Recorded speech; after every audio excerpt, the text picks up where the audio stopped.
Hello everyone, my name's John Shade. And I'm Bobby Schmidt. Today we're going to be discussing the installation of a modern sliding door. We're going to talk about the differences, we're going to talk about some nuances, and the comparison between this and other sliding doors. Really the considerations that you need to take for a modern sliding door versus another type of sliding door in our collections. So Bobby, what do you think about getting started? Let's do it. So before we get started on the actual install of the door, we want to grab the install instructions, follow those step by step. Then you want to look at the rough opening prep guide because you need to prepare your opening for this door. You need to prep the sill.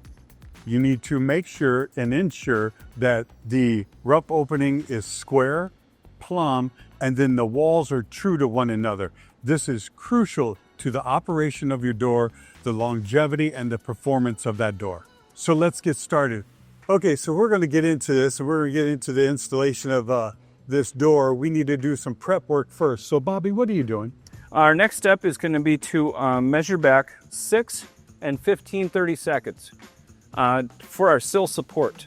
And when measuring, we're going to measure all the way to the back of the sill support. This is going to be towards the inside of your home, and this side here is towards the outside. So I'm going to measure from the rough opening 6 and 15-30 seconds.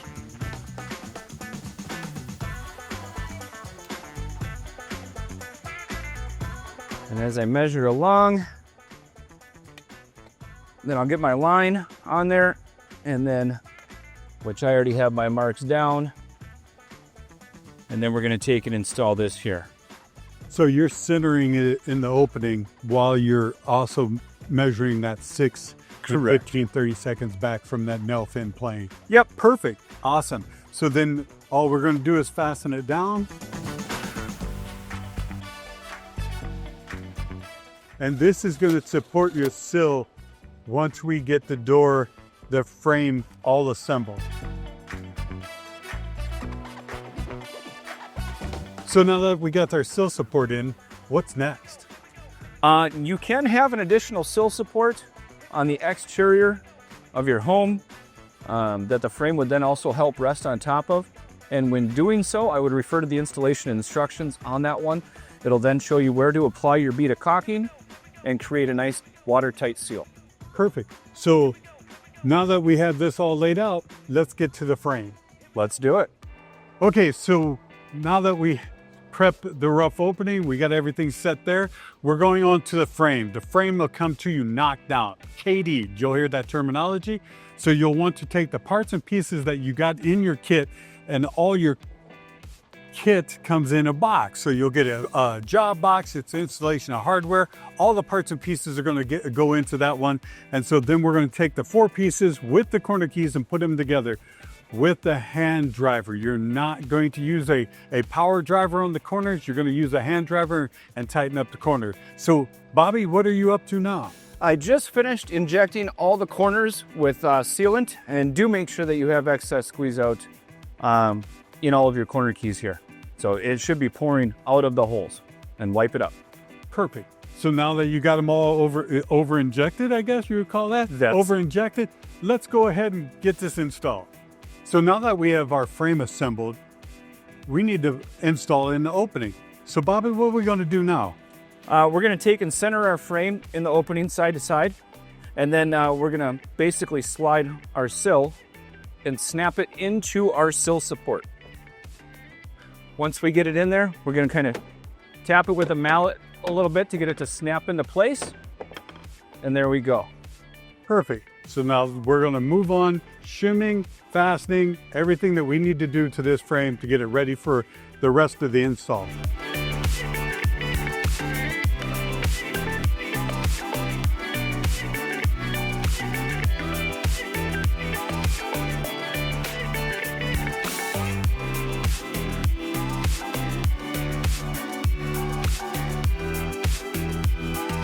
So now that we have the frame installed, plumb level square, what do we need to do next?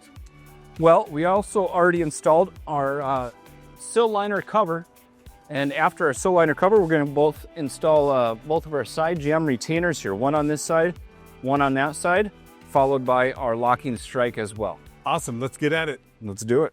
So the one thing you need to note that when you install the retainers, that you have it equal with the bottom, and then at the top, the notch goes to the top.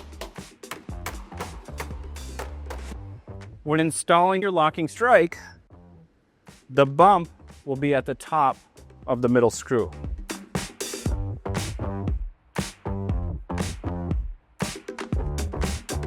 All right, now that our locking strike is installed, we're going to go and install our stationary panel. We'll install it by lifting it up, tilting in, sliding the bottom in, and then tilting it in from the top. But what's that yellow thing you got? Well, this is our Sill Weatherstrip Jig. We're actually going to use this on the sill to roll back the weather strip. That way the panel doesn't pinch it down. Perfect. So let's go ahead and install that. Perfect. And then we might as well go ahead and install this. All righty.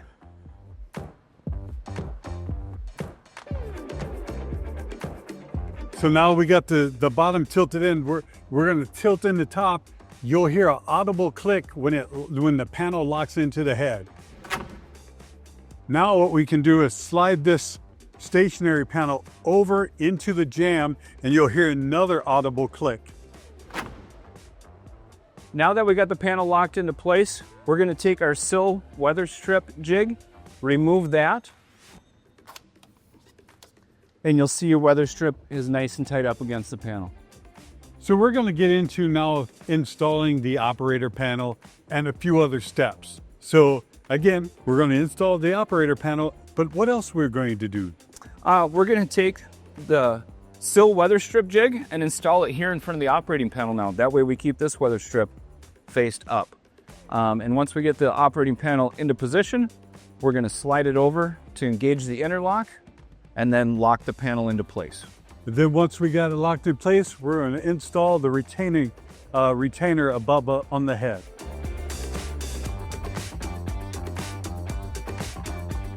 And now I'm going to remove the Sill Weatherstrip retainer.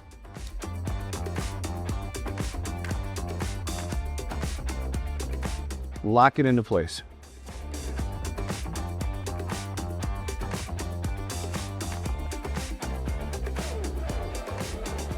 We're also going to take a wooden block so we don't damage our retainer. Now that we have the retainer up and in, we're going to follow the manufacturer's recommendations, those install instructions. We're going to do some drilling, we're going to do some fastening, follow those install instructions to make sure you're doing it properly. So we are in the home stretch, the finishing up. We have our door plumb, level, square, true to itself. We have everything shimmed, it's locking, it's operating nicely.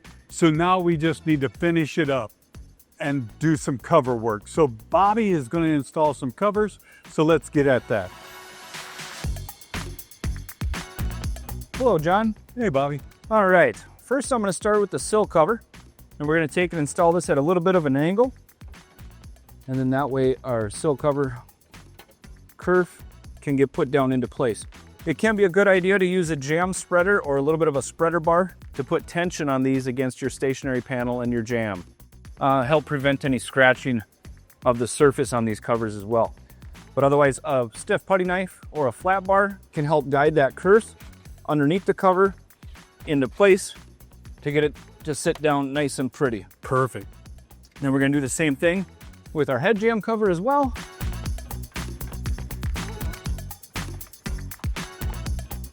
A little bit of an angle again.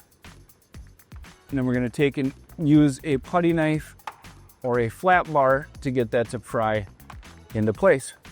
Awesome. So we've installed the door. We made sure it's plumb, level, square, true, but we didn't go over step-by-step instructions. We didn't go step-by-step of how to do this. We were just showing some nuances, some comparison. What's the difference of modern versus other sliding doors? So Bobby, I appreciate your time, appreciate your help. Remember, when you're going to install this door, follow the manufacturer's recommendations. Grab those install instructions, grab the rough opening prep guide, follow those to a T step by step, and you'll be successful just like we were. Again, thank you very much for joining us. Bobby, thank you. Thank you, John. Always a pleasure. Always.